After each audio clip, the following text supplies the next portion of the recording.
Happy new year. നമ്മുടെ കുട്ടികൾക്ക് ഒരു പുതുവത്സര സമ്മാനമായിട്ട് ഒരു പുതിയ വാക്സിൻ കൂടെ ജനുവരി 1-ാം തീയതി മുതൽ വരികയാണ്. 15 വയസ്സിൽ താഴെയുള്ള എല്ലാ കുട്ടികൾക്കും ഒരു ക്യാമ്പയിനായിട്ട് ഗവൺമെൻറ് ഒരു പുതിയ വാക്സിൻ എത്തുകയാണ്.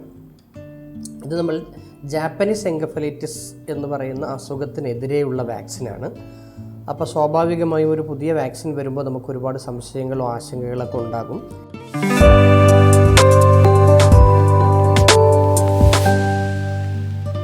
പുതിയ രോഗമല്ല, അത് ഒരുപാട് വർഷങ്ങളായിട്ട് ഒരുപാട് രാജ്യങ്ങളിൽ ഉള്ള രോഗമാണ്.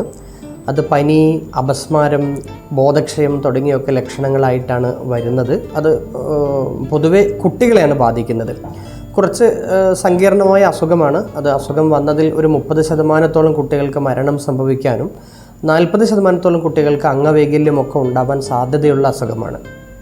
ഈ അസുഖം ഇന്ത്യയിലും ഒരുപാട് വർഷങ്ങളായിട്ട് റിപ്പോർട്ട് ചെയ്തിട്ടുണ്ട്.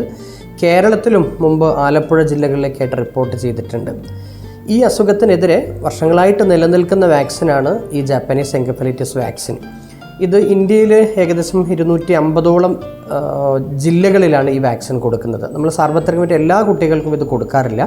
ഈ ജാപ്പനീസ് എൻകഫലൈറ്റിസ് അസുഖം ബാധിക്കാൻ സാധ്യതയുള്ള, അത് കൂടുതലായിട്ട് റിപ്പോർട്ട് ചെയ്യപ്പെടുന്നതൊക്കെ ജില്ലകൾ നോക്കി അത് ആവശ്യമുള്ള ആളുകൾക്ക് മാത്രം കൊടുക്കുകയാണ്.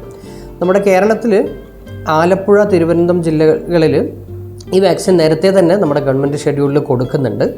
ഇപ്പോൾ പുതുതായിട്ട് കോഴിക്കോട്, മലപ്പുറം ജില്ലകളെയാണ് ഈ വർഷം മുതൽ ഇതിലേക്ക് ഉൾപ്പെടുത്തിയിരിക്കുന്നത്. അതിന് പ്രധാനമായിട്ടുള്ള കാരണം മലപ്പുറം ജില്ലകളിൽ കഴിഞ്ഞ വർഷമൊക്കെ നമ്മൾ കുറച്ച് കൂടുതൽ എൻകഫലൈറ്റിസ് അസുഖങ്ങൾ റിപ്പോർട്ട് ചെയ്യപ്പെട്ടിട്ടുണ്ട്. അതുപോലെ തന്നെ നമുക്കറിയാം, നമ്മുടെ കോഴിക്കോട്, മലപ്പുറം ജില്ലകളിലാണ് നിപ്പ, അതുപോലെ അമീബിക് മസ്തിഷ്ക ജ്വരം ഒക്കെ ഇത് കൂടുതൽ റിപ്പോർട്ട് ചെയ്തിട്ടുണ്ടായിരുന്നത്. ഈ ഒക്കെ സാഹചര്യങ്ങൾ പരിഗണിച്ചുകൊണ്ടാണ് ഈ ജില്ലകൾക്ക് കൂടെ ഈ വാക്സിൻ വ്യാപിപ്പിക്കാൻ നമ്മുടെ ഗവൺമെൻറ് തീരുമാനിച്ചിരിക്കുന്നത്.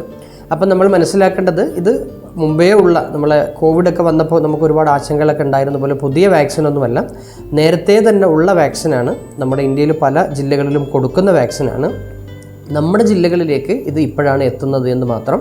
അപ്പോൾ ഇത് വളരെ സേഫായിട്ടുള്ള വാക്സിനാണ്. നമുക്ക് വളരെ സീരിയസ് ആയിട്ടുള്ള ഒരു അസുഖത്തിനെതിരെ പ്രൊട്ടക്ഷൻ തരുന്ന വാക്സിനാണ്.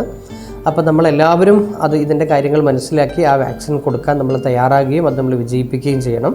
ഇപ്പോൾ 15 വയസ്സിൽ താഴെ എല്ലാ കുട്ടികൾക്കും 1 ഡോസായി നൽകുകയും പിന്നീട് അത് 9-ാം മാസവും 1.5 വയസ്സിലും 2 ഡോസായി പിന്നീട് നമ്മുടെ പ്രതിരോധ വാക്സിൻ പട്ടികയിൽ ഇത് ഉൾപ്പെടുത്തി എല്ലാ കുട്ടികൾക്കും നൽകുന്നതുമാണ്. അപ്പോൾ സ്വാഭാവികമായും നമ്മളിങ്ങനെ ഒരു പുതിയ വാക്സിൻ വരുമ്പോൾ കാലങ്ങളായി ഉള്ളതുപോലെ വാക്സിന് എതിരെയുള്ള ചില പ്രൊപ്പഗണ്ടകൾക്കും ചില വാട്സപ്പ് മെസ്സേജുകളൊക്കെ നമുക്ക് കിട്ടാൻ സാധ്യതയുണ്ട്. പ്രത്യേകിച്ച് ഈ 2 ജില്ലകളിലെ ആകുമ്പോൾ അതങ്ങനെ ടാർഗറ്റ് ചെയ്യുന്ന പല തെറ്റായ ന്യൂസുകളും കിട്ടാൻ നമുക്ക് സാധ്യതയുണ്ട്. അപ്പോൾ നമ്മൾ അതുപോലുള്ള ചതിക്കുള്ളിലൊന്നും വീണു പോകാതെ നമ്മുടെ ആരോഗ്യ പ്രവർത്തകർ പറയുന്നത് നമ്മളനുസരിച്ച് എല്ലാവരും ഈ വാക്സിൻ എടുത്ത് നമ്മുടെ കുട്ടികളെ സുരക്ഷിതരാക്കണം. Thank you.